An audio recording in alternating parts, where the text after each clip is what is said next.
Good afternoon, everyone. We would like to welcome you to today. We would like to welcome you today to our second in a series of webinars entitled "Celebrants: A Personal Way to Say Goodbye." We are thrilled and truly grateful that you have taken the time to spend with us this afternoon. My name is Catherine, and I am the pre-need and extended family care counselor within Cardinal Funeral Homes. I am a licensed pre-planner. I've been with Cardinals since 2003.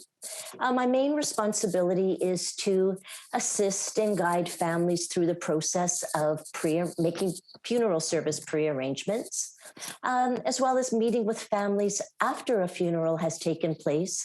I assist them with government application forms, various notifications to the government agencies, and we go through a checklist of items of some of the things that the family may be responsible for in regards to settling the deceased estate.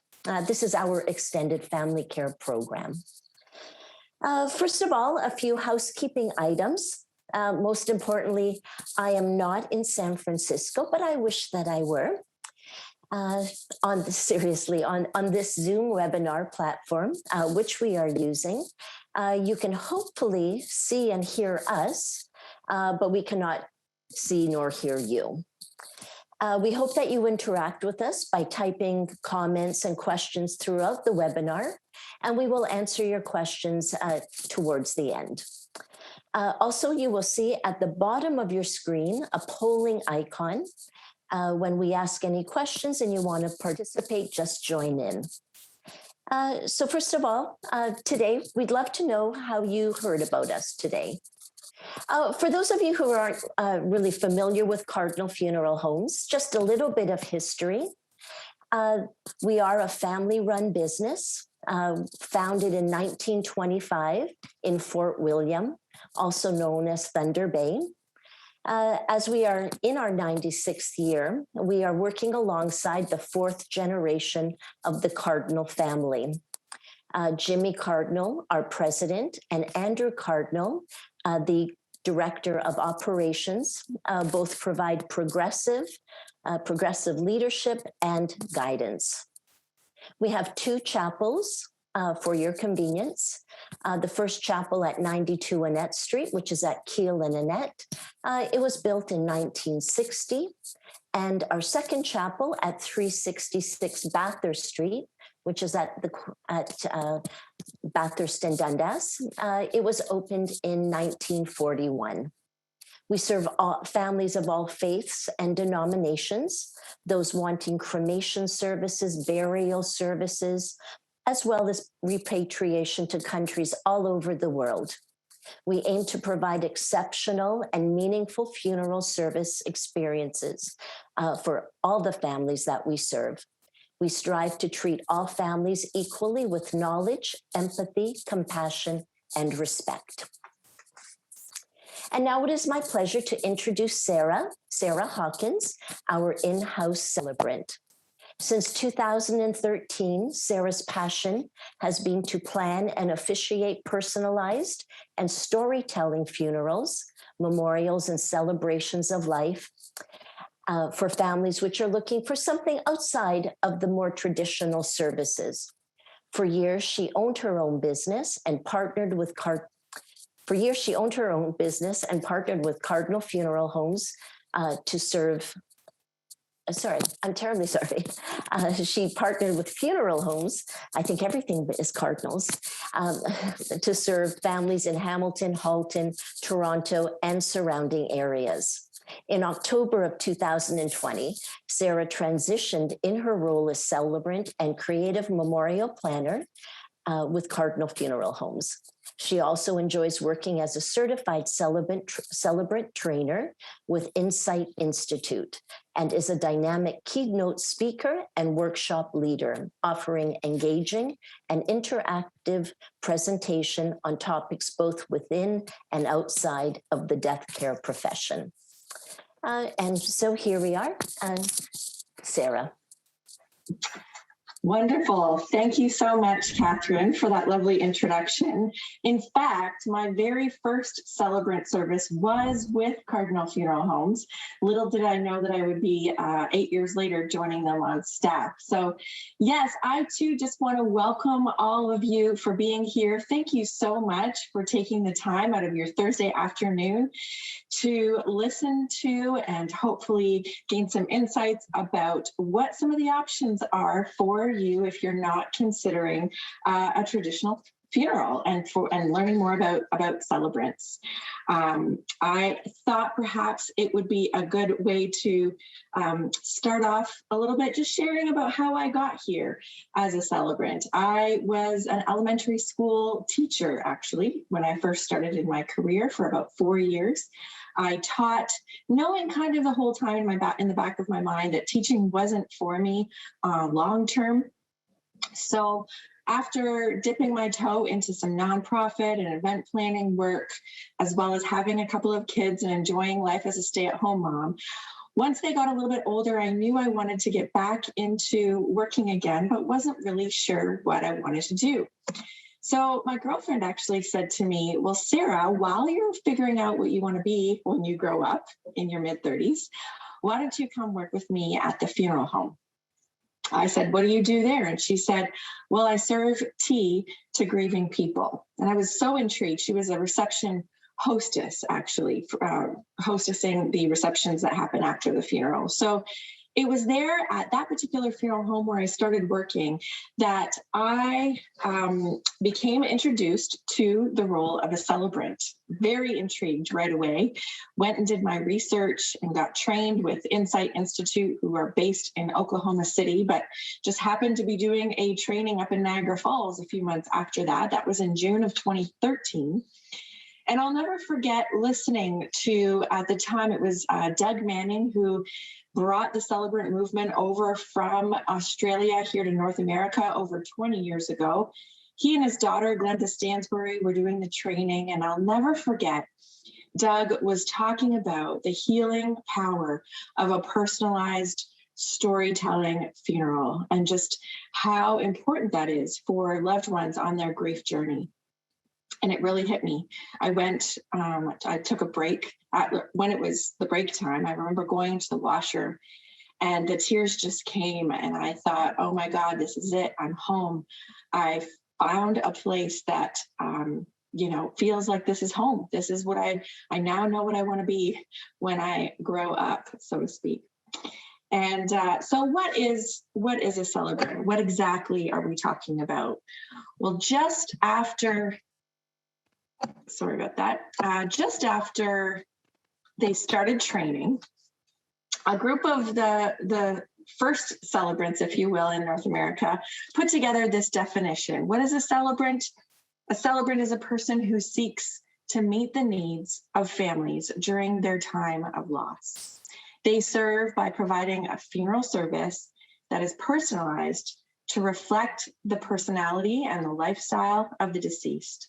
Essentially, our motto is no cookie cutter services. No cookie cutter services. I'm going to go more into in a few minutes about what a celebrant does and the different hats that they wear.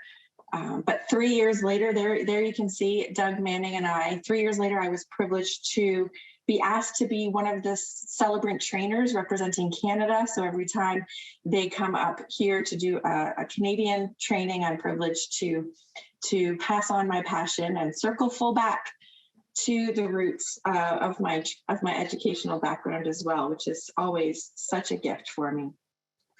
So like I said, before I go into the different hats the celebrant wears, I'm going to share later on too a couple of ideas, creative ideas that I've done with personalized ceremonies in the past few years.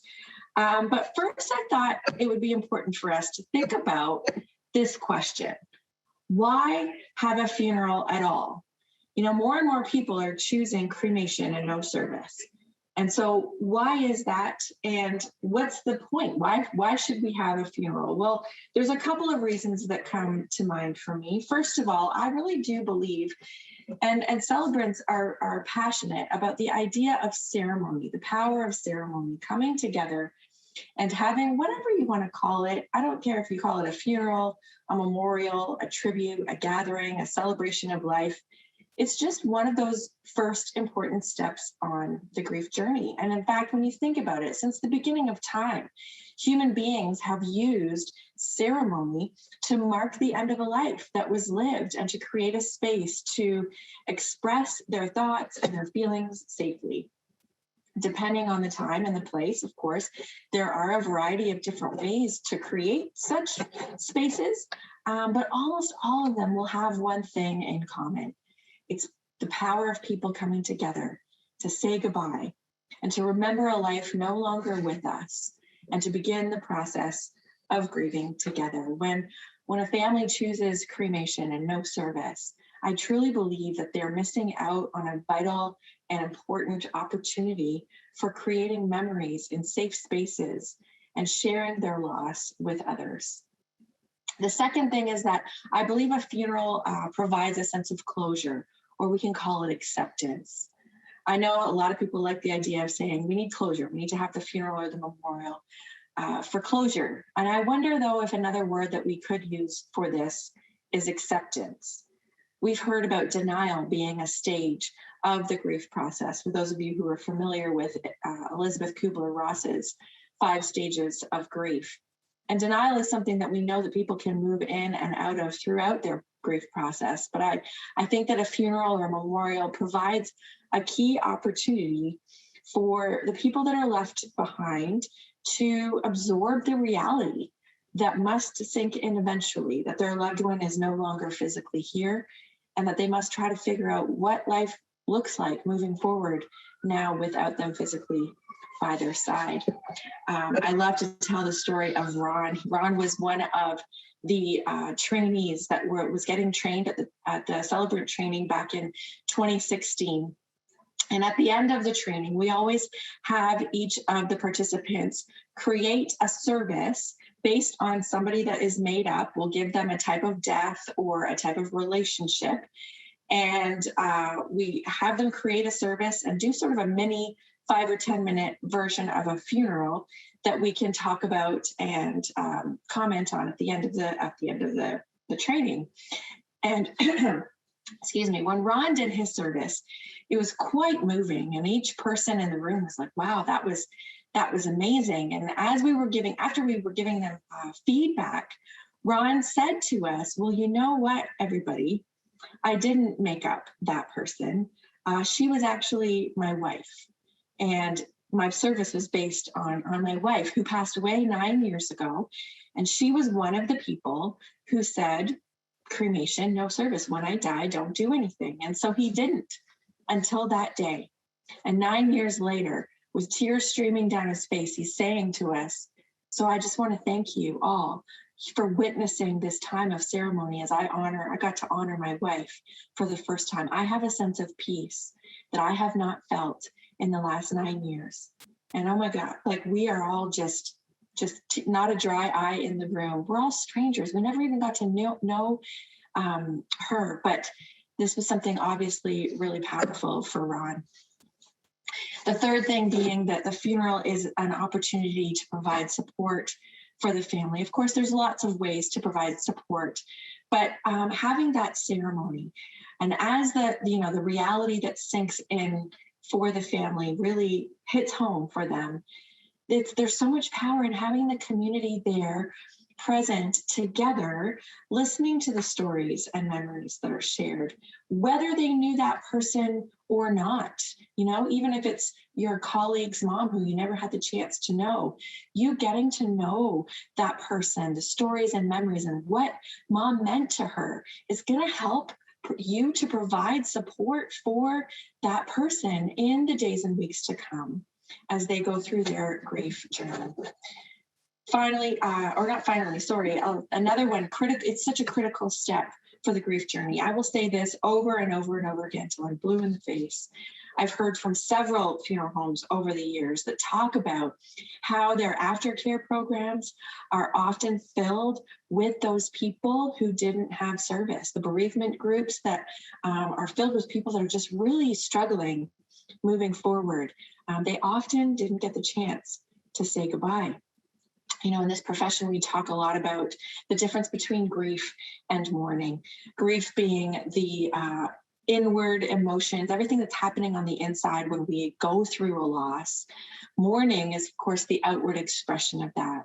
So whenever somebody loses a loved one, everybody grieves, everybody feels different emotions, a wide variety of emotions on the inside, but not will everybody mourn, getting what's in out. And of course, that will be different depending on the person. There are all kinds of ways to mourn, whether it be talking to a friend, journaling, getting what's in out on paper can be helpful, or creating some kind of art, song, poetry, etc.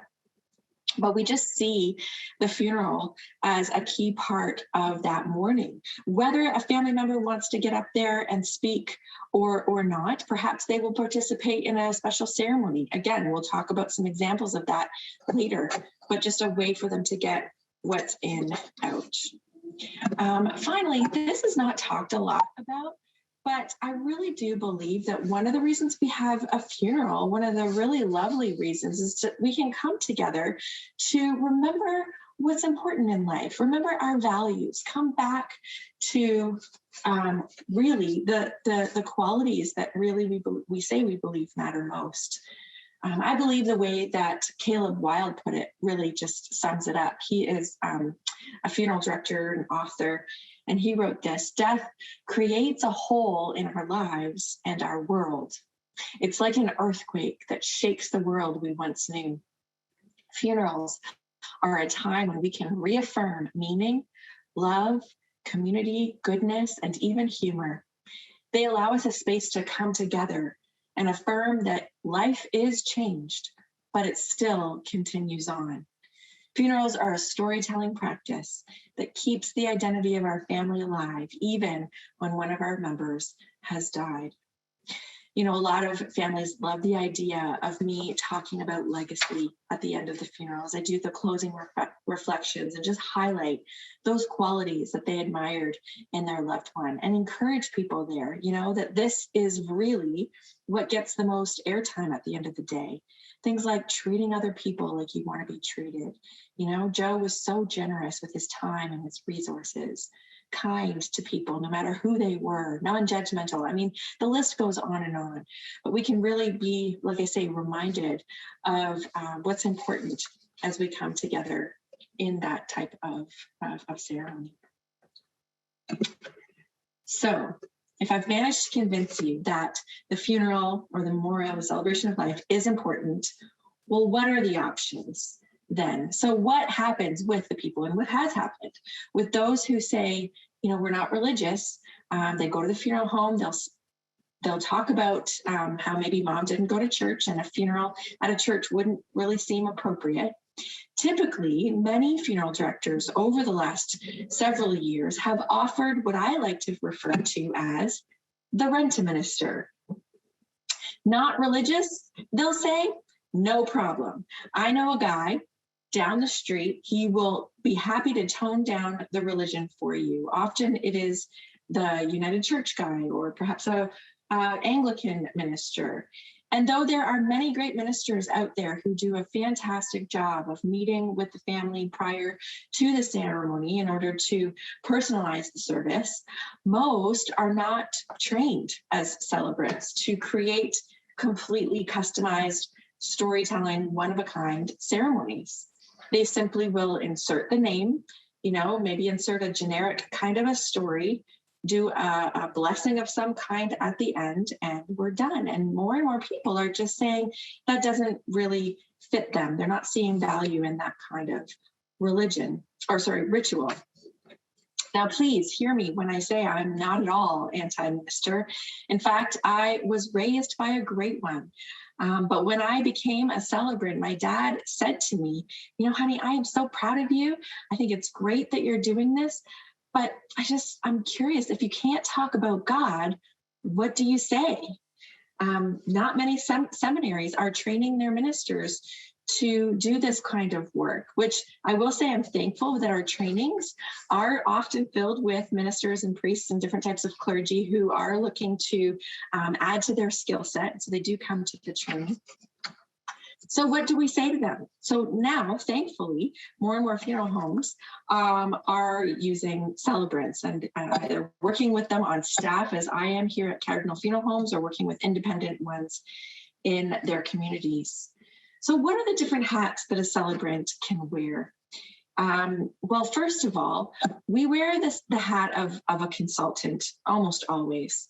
An insight trained celebrant will meet with you. Typically, we used to meet in the home all the time, and I'm looking forward to meeting in the family home, hopefully sooner than later again, but often it's either at the funeral home or over Zoom like this.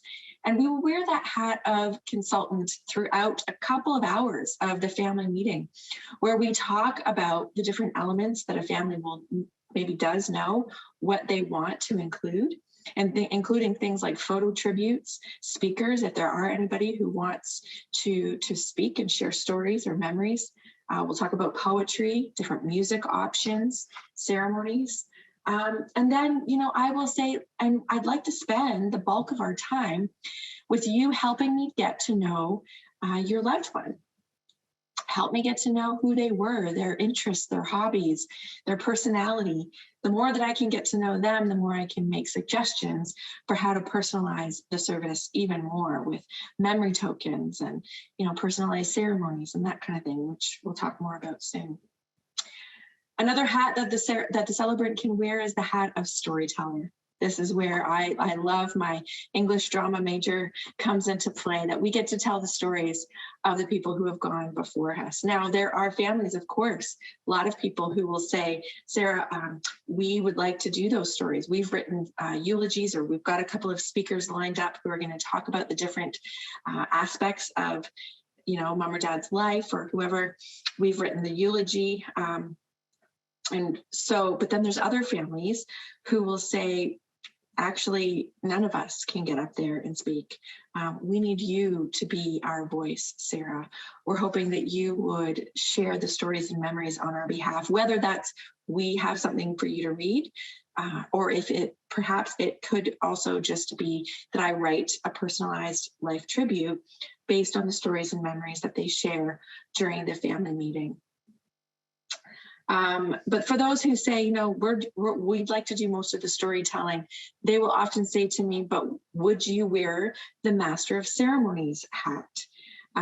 Welcome and opening remarks, some closing reflections, some introductions of the speakers and the different elements that we will have along the way. Of course, always will these MC aspects be personalized to the person. Often I like weaving a theme throughout the service, but that's sort of more of what they are envisioning for what they need their celebrant to be as the MC. There's also, of course, the minister or faith leader hat. People, I find, often will choose religious or spiritual elements based on one of two things. They will choose them because that's who their loved one was. Perhaps they didn't go to church anymore, but faith or spirituality was definitely a big part of who they were. Other times, they will say, Dad was an atheist, but this is going to be helpful for grandma or my aunts or other people in the room who would like to hear the 23rd Psalm or the Lord's Prayer or some kind of spiritual reflections on, God's presence in the midst of difficult times. I'm never there to push any agenda, but for those families who do wish to incorporate those aspects, whether it's the celebrant doing it, or even sometimes we're tag teaming, the co-officiating with another clergy of some kind. It reminds me actually of when I did grandma's service. I co-officiated with my dad, who I mentioned is a minister. He did some words of comfort, the homily, if you will, and I did the rest of the service, including the stories of grandma and her life. So those are just a few of the hats that celebrants can wear. Again, some people will say, oh, so you must be the secular option. And I always like to say, no, we're the what do you need option. What hat do you need us to wear? We're here to serve, to meet the needs of the family, and each one will be different. So what does a Cardinal Funeral Home celebrant provide for your family? I'm so glad you asked. So we've got, of course, like I said, the family meeting. where we spend 2 or 3 hours getting to know your loved one and what your wishes are. Then I will go and we'll consult back and forth. I typically send a draft order of service, and we'll send emails back and forth, sometimes an extra phone call or two, just until you're completely satisfied with the structure of how your loved one's ceremony is going to be. Then I spend several hours designing, planning, researching, and writing a one-of-a-kind, unforgettable, personalized service that is very much suited to what we've talked about. I'll coordinate with the funeral director, of course, and then conduct the service itself on the day of. You'll also receive a copy or an electronic copy of the service for you to have as a keepsake or to forward to any families who can't be there with us.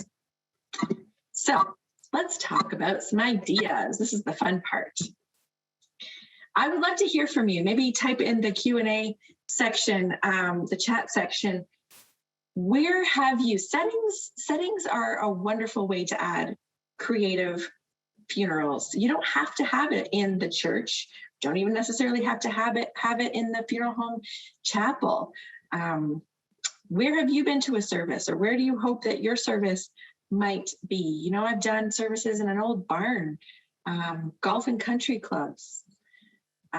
Next a couple weeks from now, actually, I've got one coming up where we will do a service with the family at the family farm.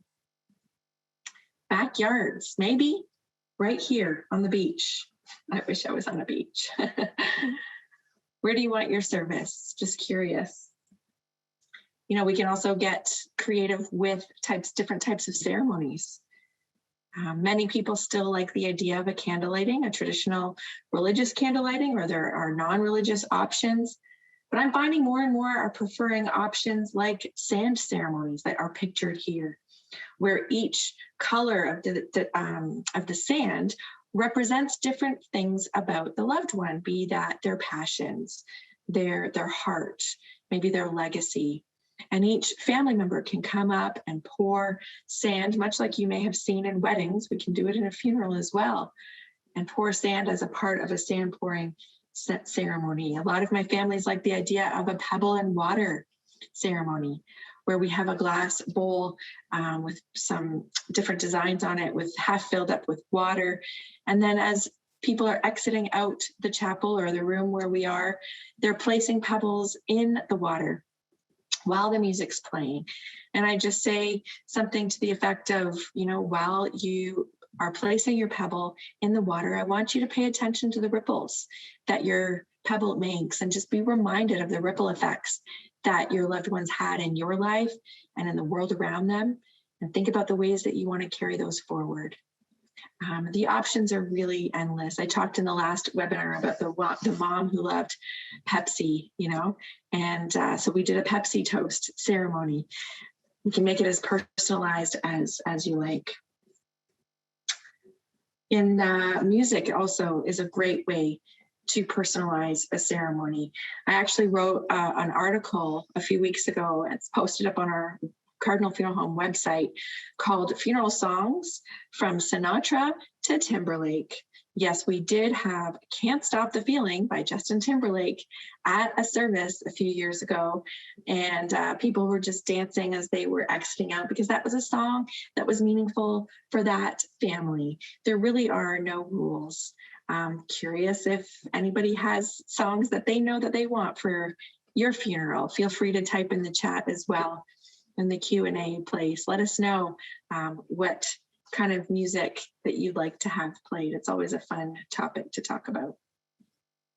In the bottom right corner of your slide here, you can see we had a belongings ceremony. This is a service I did last year for Jerry. Now, because of various issues, health issues within Jerry's family, they weren't able to get together for a ceremony and to lay him to rest until almost a year after he died. But when we did gather together, this is, as you can see, they had a few things that reminded them of Jerry, and it was important to them that we incorporate some of these items with him, that they put these items with him in the grave with him. And so we incorporated that as a ceremony throughout the service as I told the story of Jerry. You know, music was a big theme for him in his life. He enjoyed writing and recording music. And throughout the ceremony, there were lines like this: music became a lifelong passion. And so to honor Jerry's heart for music, his brother-in-law, Jim, will come now to place Jerry's music business card and one of his guitar picks with him. Later on, as I continued sharing the story, I said, so now, to remember the sacrifices that he made and how hard he worked for his family, I want to invite Jerry's brother-in-law, John, to come and place his John Deere belt buckle with him because he was a John Deere employee for many years. Jerry also had a lifelong love for animals and a deep connection with the pets that he had over the years. There was a special place in his heart for his most recent dog, Bear. And so at another point in the service, I said, and now I'd like to welcome his sister-in-law, Sue, forward to place a picture of Jerry's beloved dog, Bear, with him. And then Sue comes and places the photo. And then finally, we gave his wife, Vicki, a special chance to say goodbye to her, Jerry. And I said, and now, to honor the love that withstood incredible ups and downs of their life together, Vicki will place the wedding band with Jerry that she put on his hand over 5 decades ago. I can tell you there was not a dry eye in the room, in the space there at the cemetery at that moment as well. And so I just share these as some examples of creativity, ways that we can say farewell to our loved ones that are not cookie cutter kind of services. They can be very, very meaningful. We talk a lot about memory tokens in our Celebrant world as well. It's just a way, it's not always, but it can be a really nice way that we send attendees home with something that reminds them of that person. So why not, take a bunch of books from Dad's library that you're not sure what to do with and bring them to give away at the end of the service. I mentioned the mom who loved Pepsi. If mom loved Coke, as you see here, we have a Coke. Maybe we have that Coke toast ceremony at the beginning of the service and then give everybody a bottle of Coke on their way out and just say, remember her when you see that bottle of Coke sitting on your dresser. Another example, by the way, all of these examples have been used with family's permission. When I listened to Susie's family talk about her, the image of a firecracker kept coming to mind. And so I wove the theme of fireworks and firecrackers throughout her service. And I said this at the closing, part of the closing reflections. Firecrackers are sparkly. They are beautiful and they are unique. You never know when the next one is coming, and when it does, it takes your breath away. You never knew what new person Susie was going to welcome into her circle next. And when she walked into a room, she always lit it up with her warm and sparkly personality. But one of the best reminders we have when we see a fireworks show is that it has to be nighttime to see them. When Susie saw darkness, she met it head on with her sparkle and light, never giving up. Fireworks shows also don't last long enough. And though we had 75 wonderful years with Susie, it just wasn't long enough. In her death, we are reminded that though we don't know how long we will be here, we need to shine brightly for the time that we do have. So, on your way home today, I want to invite you to take home with you a memory token of a sparkler. Then, when you're home tonight, light it up and remember Susie. You could even take a picture of it, text it to the family, or post it on social media and tag them with it. And then I want to encourage you to honor Susie by being your own firework in your own communities and pledging in your heart to light them up in the weeks, months, and years to come. That's just a couple, friends and family, that's just a couple of themes, a couple of ideas that we can have to create that sense of personalization, a time of farewell that really speaks to who their loved one was. So to summarize, why do we have a funeral? Why do we have a celebrant-led storytelling funeral? There's great power in ceremony, those healing moments of remembering. It provides a sense of closure or acceptance when dealing with the reality of the loss. It gives a great chance for support for the family. It is a critical step for the grief journey. And it is a place where we can affirm the values, the things that we say are most important in life, and just be reminded of those things as we think about carrying on the person's legacy. I love the way that Juliet Batten wrote it. I think she sums it up beautifully.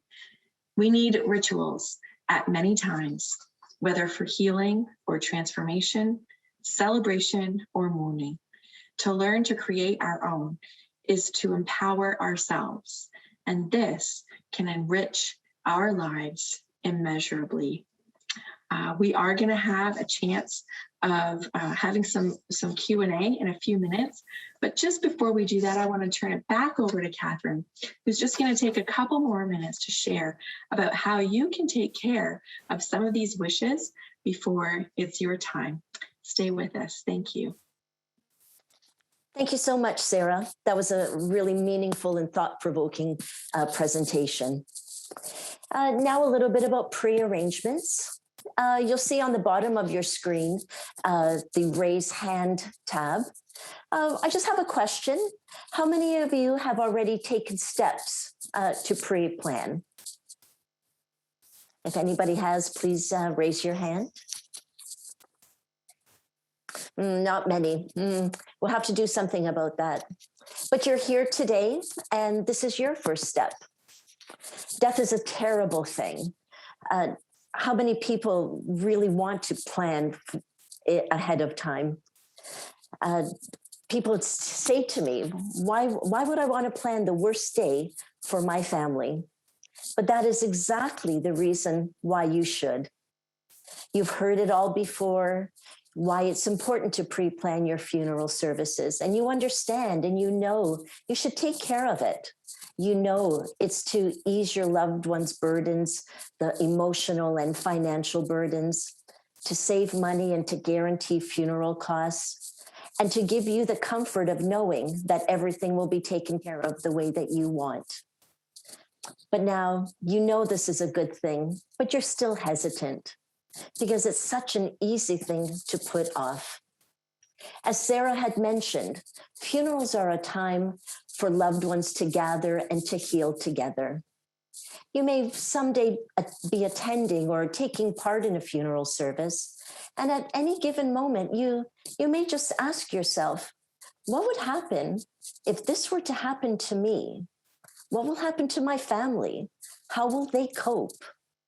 And this is where planning ahead comes in. By planning ahead, your family doesn't have to second guess. The decisions are already made, and your family is confident that everything will be taken care of exactly the way you want. But how do you know for sure that your wishes will be honored? You have to consider who will be in charge of making decisions at the time. The most important thing that I can tell you is make sure you have a will. Everyone has to have a will. You know, people say to me, I don't need a will. I don't have anything. I ask them, do you have a bank account? Do you have automatic deposits, automatic withdrawals? Do you own or rent your home? Everyone has something that would need to be taken care of. The question is, who do you want to take care of your bank accounts, your home, etc.? You must select someone to be named as your executor, someone that you know and that you trust, someone who will be accountable. This person will be responsible for taking care of everything once you pass away, including your final arrangements. You know, without a will, there is a legal order of priority set out by the government of who has the authorization to take care of these decisions on your behalf. anyone from your spouse to your third cousin in San Francisco. You want control, and having a will give you control. Also, people have said to me, I already have made my funeral plans and it's all written in my will. I hate to say, usually by the time your will is located and read, someone would have already made all of your final arrangements. Just a tip, make sure your funeral plans are recorded apart from your will. How will my loved ones or my executor know what to do when death occurs? It is a time to truly consider pre-planning your funeral service for yourself or for a loved one. You'll have to consider what type of services will be right for you or your family member. Just by taking this first step, you'll feel more in control. Next, you'll have to speak with your family or your executor about these plans. Sometimes they won't like talking about this ahead of time. It won't be easy, especially if the person that you're planning for is elderly or in poor health. But remember, with a funeral service plan, your family, your executor will not have to make difficult decisions because everything has been decided upon. You won't be leaving your most important decisions to chance. Everything will be under control. Why should I leave my funeral service prearrangements? Because there are so many questions that have to be answered and so many decisions to be made. Cremation or burial? Do I want a full visitation or just a viewing? A memorial or a tribute service? A graveside service or a procession to the cemetery? Open casket or closed? Should there be music? Which clergy to use? And so on and so on. You also have to ask yourself, how do I want to be remembered? How do you want your family and friends to remember your life story? How can you plan your services to reflect your personality and your interests? The reason you should leave funeral service pre-arrangements is because these decisions have to be made and questions have to be answered so that your family will not ask, what would mom have wanted? Nor will there be any type of family disagreements because everything has been decided upon. This will give you a sense of control. Why do I get a funeral home involved ahead of time? Ahead of time, a funeral home will answer your questions, will help you make those important informed decisions. And once you've decided upon your funeral plan, you must consider to record your wishes with the funeral home. At that time, the funeral home will record your personal information and vital statistics as well. Again, making it easier for your family. They will keep this information until the services are required. Also consider prepaying for your services. Ahead of time, you have so many options. You can pay for everything all at once, enter into a scheduled time payment, or just pay as it is convenient for you. Ahead of time, again, you have so many options. Also, by prepaying your funeral plan, you are guaranteeing the prices at today's rates, shielding them from inflation. You want to be an educated consumer, having control over your funeral planning process. And finally, and so important, once everything is done, decided upon, and recorded, sit down and discuss your pre-arrangements with your family. Make sure that they are aware of your wishes. Tell them that you have selected a funeral home and they have all information recorded and are holding your pre-arrangements. This may be a difficult discussion for some, but it is a discussion which must take place. Share copies of all documents and certificates provided to you by the funeral home and make them easily accessible. This is so important. And just make them aware that at the time, all that is required of them is to make one phone call to the funeral home.